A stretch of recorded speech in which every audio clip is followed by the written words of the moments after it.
Greetings, Gillian the Rogue back once again with a brief and basic. Finishing the Magicka Sorcerer, we're going to be doing the non-pet DPS rotation using Force Pulse. We are still going to be using the Perfected Asylum Staff. If you decide you want a little bit better sustain and you want to run a monster set instead, you can decide to run the Imbue Weapon skill morphed into Elemental Weapon. The sustain is nice, but the damage is a little bit less just because the Asylum Staff works really well for the Magicka Sorcerer in general. So I'm going to suggest that one. Your rotation isn't going to change too much. It's literally just you swap out the spammable and then you put Destro Alt on your front bar instead of Shooting Star. We don't even cast our front bar ultimate unless we're doing lots of AoE. Instead, we're going to be using Greater Storm Atro because it's generally better because it has a synergy, it does really good DPS, etc. So the Magicka Sorc struggles in solo because it has really bad sustain. In a group, this problem was alleviated by shards and heavy attacking off-balance targets to get double resources, so don't take this as an end-all be-all of our DPS. Plus, the other thing is I'm not very good at Magicka Sorcerer in general. While we do have a dynamic rotation, and you should be casting abilities as soon as they're falling off, so you should be using a buff timer or something. If you are on PC, I recommend an add-on. Otherwise, if you're on console, you have the base game buff tracker.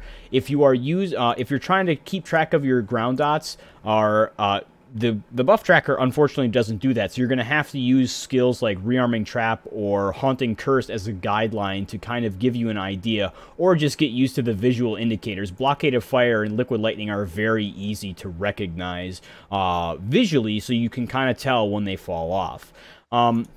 So this build, again, not going to look that great in solo because A, I suck, and B, Magicka Sorc just doesn't do too hot in solo application. We are going to be using Rearming Trap because I'm used to entering melee every 12 seconds. I play a Mag Blade as my main in raiding content, so that's kind of normal to me. If you do want to stay purely ranged, you can run the channel to accelerate, or just keep this as a passive buff slot like Inner Light if you so wish. That's up to you. But again, as for buffs, we're only managing Ellie Drain in a raid. This is going to be a shield. You don't have to worry about it. It's going to be a little bit easier to do in a group environment.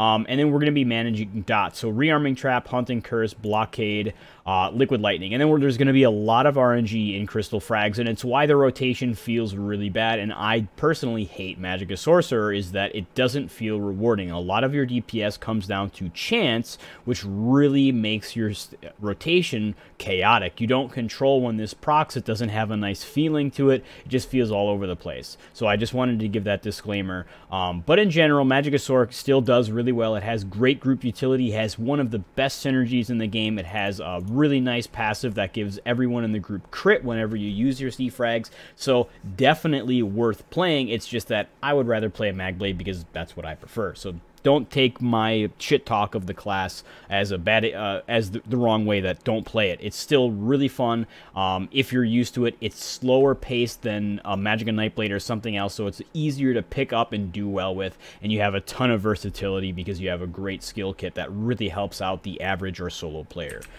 So with this, again, we're going to be managing the same thing. We're going to start with an ultimate. We want to use that Atronach. We want to drink our potion. We're going to let this run down for a bit, and then we're going to go in with the Elemental Drain, Trap Beast, and then begin applying our dots. And then our dynamic rotation already begins because a lot of these dots don't line up perfectly. So we're going to start off, place all of our stuff, and then go right into it. So here we're going to go. As soon as we go, we get 2 Crystal Frag procs, so really good. 3 Crystal Frag procs, so really lucky. Look at that, a 4th one. I swear to God, this is absolutely crazy. So there's going to be a lot of chaoticness. I swear every ability is... Okay, there we go. So there's going to be a lot of crazy stuff happening with your rotation, and it's not going to feel really digestible in the same sense that you can kind of have with other classes.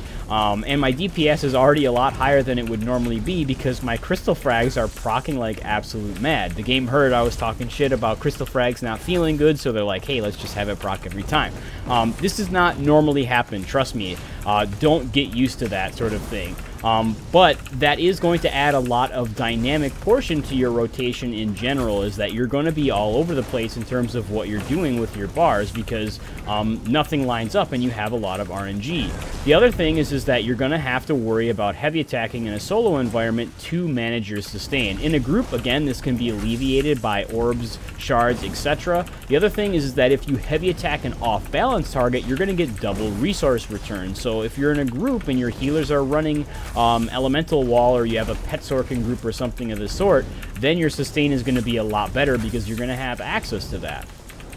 But as you're probably noticing, there's a lot of stuff going on with this rotation. We're bar swapping like crazy, casting abilities. We don't really have an order. I will be doing heavy attacks whenever all of my buffs are up. You generally want to cast your Force Pulse right after a heavy attack before you bar swap, because you get that free chance to proc the Crystal Frags ability, so that's going to be very, very helpful. But again, we are going to be using that rearming trap because that will help our sustain a tiny little bit. You're going to be able to save some Magicka in that regard, because instead of casting Magicka abilities, you're going to be casting a stamina ability. Our rotation will not change during execute, but it can if you decide to run the ability Mage's Wrath. I personally don't like it. It doesn't cost very... it doesn't save a lot of resources compared to like Impale on the Magicka Nightblade, because it costs a lot of Magicka. So I don't personally think that it's worth it in many situations. There we had some really clunky bar swapping. So, again, I'm not a big fan of the Magicka Sword. Don't take this as the end-all, be-all DPS, but unfortunately there's not a lot to talk about in terms of rotation. It is very random. There's a lot of chaotic stuff happening. But at the same time, if you're not looking to fit into a really static rhythm and you just like slinging spells, then the Magicka Sword will work great. And then again, there are people who are way better and have way more time spent into the class. But we're almost able to hit 39k. You can easily break 40k with this if you give it enough time and you let RNG be on your side. If we look at this, I'm not that great at keeping up my buffs with this build in general, but our Crystal Frags did proc quite a bit. We had a lot of luck with that. And again, our resource management is going to be a little bit more brutal than it would normally be, but in a group that'll be fixed. So again, not going to be a lot in terms of giving you guys an idea of how do I go through the rotation, but it does give you a general idea or vibe in terms of priorities. Liquid Lightning, if you look, Liquid Lightning and Blockade do a lot of damage, as well as light attack. So those are your three major things that you want to be focusing on. Do a light attack in between every ability. Keep up that Blockade, keep up that Liquid Lightning, shoot off that Crystal Frag whenever you can. Atronach is really good, and Haunting Curse. Like, these are your main abilities. And then whenever you have the spare resources, you can do some Force Pulses. If you don't, just do some heavy attacks, and then that'll give you some really respectable, easy DPS. Again, it's not going to be necessarily easy in the sense of I just press these same 4 buttons in a static rotation, but it'll be easy in the sense that, hey, if I can almost do 40k and I have less than 200 hours or 100 hours or even probably 50 hours put into the Magicka Sorcerer for PvE DPS, then anyone can do it, sort of thing. So hope this helped. Hope you guys enjoyed, and I'll catch you guys around.